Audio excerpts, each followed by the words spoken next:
2 3 4 1 2 3 4 আর হাত দেখো 3 2 1 1 2 3 4 1 2 3 4 ওকে তাহলে কি হলো 3 2 1 স্টার্ট হাত আর পা একসাথে 3 2 1 স্টার্ট 1 নমস্কার, কেমন আছো তোমরা সবাই? আশা করি তোমরা খুব ভালো আছো। আজকে একটা নতুন ব্লগে তোমাদেরকে জানাই অনেক অনেক স্বাগত।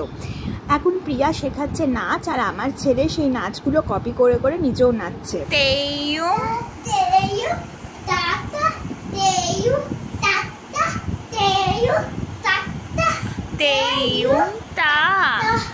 ভাত ভালো করে হাতটা করো, প্রিয়া কেমন দেখিছে।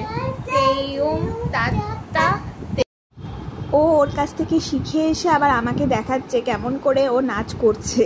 তো যাই হোক, এটা পরদিন সকালবেলা আমাকে ম্যাগি বানিয়ে দিয়েছে মা। একটুখানি সস দিয়ে আমি ম্যাগি খাচ্ছিলাম সকালে। এটাই সকালে সবারই জন্য ব্রেকফাস্ট। সুপ্রিয় অফিস চলে গেছে। আজকে ভাবলাম আমার শাড়িগুলোকে রোদে দেব। প্রথমে আমি ভেবেছিলাম এবছর হয়তো দিতেই পারবো না, কিন্তু যাই হোক আমি মনাইয়ের সাথে আমার শাড়িগুলো ওপরে নিয়ে এসেছি একটু একটু করে ব্যাগে করে। তো আমি এগুলোকে রোদে দিয়ে দিয়েছি। শাড়িগুলো রোদে না দিলে কিন্তু একটা গন্ধ হয়ে যায়। প্রতি বছরই চেষ্টা করি যে এই সময়টার পুজোর আগে একটু শাড়িগুলো রোদে দেব বলে। তো আমাদের যেহেতু কমন ছাদ, তার জন্য একটু অসুবিধা তো হয়ই। শাড়িগুলো দিয়ে একটু ভয়ে ভয়েই থাকি।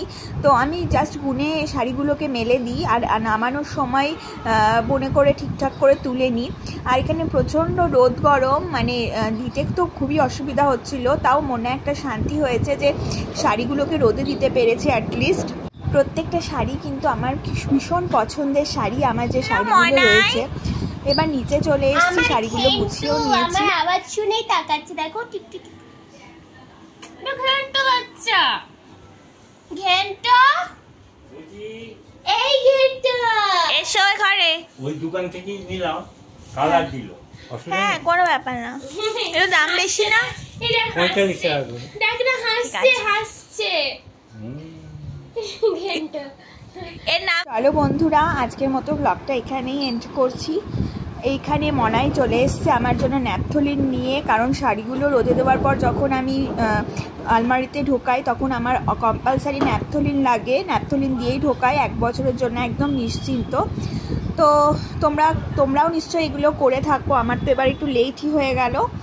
তো আজকের মতো ব্লগটা এখানেই এন্ড করছি। তোমরা খুব ভালো থেকো, সুস্থ থেকো। দেখা হবে পরবর্তী ব্লগে। ততক্ষণের জন্য টাটা।